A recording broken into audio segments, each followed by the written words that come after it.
RSS তারা এই ভারতবর্ষের সংবিধান যখন রচিত হয়, গৃহীত হয়, তেরঙ্গা ঝান্ডা যখন আমাদের জাতীয় পতাকা হিসাবে যখন গৃহীত হয়, এই আরএসএস তার তীব্র বিরোধিতা করেছিল।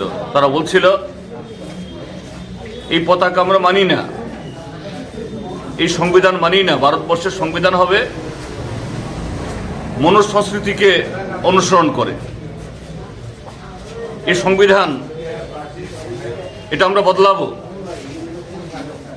সেই আরএসএস এর নেতা হলো দেশের এখন স্বরাষ্ট্রমন্ত্রী অমিত শাহ।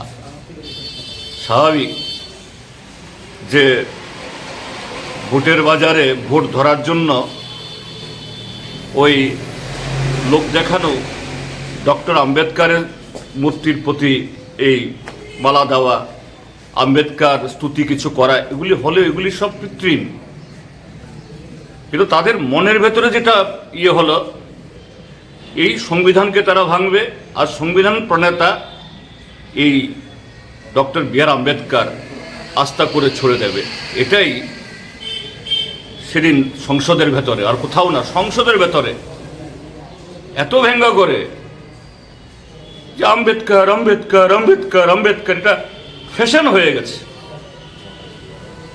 এবং এতবার যদি আম্বেদকারের নাম নিত কেউ, নাকি 7 জনমের স্বর্গলাভ হয়ে যেত। কি প্রমাণ করে? এবং এরা যে কত অপরাধী, এদের যে এই কি বলে অপরাধ করার যে অপরাধের ধ্বংসন, পার্লামেন্টে এক দেশ এক ভোটের বিল পেশ করেছে, যদিও এটাকে পাঠিয়ে দিয়েছে জয়েন্ট পার্লামেন্ট কমিটিতে। কিন্তু পার্লামেন্ট তো 25 তারিখ অবধি চলার কথা। পার্লামেন্ট কালকে মুলতবি করে দিল।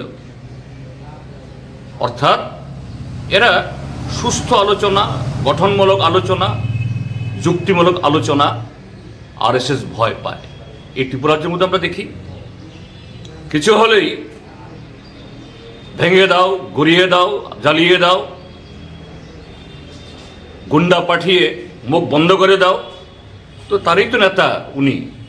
কাজেই নতুন করে কি বলবো, এটা যে হঠাৎ করে মুখ ফসকে বলে ফেলেছেন slip of tongue, no, it is not the slip of tongue, that is the real face of the RSS BJP and it's product Amit Shah.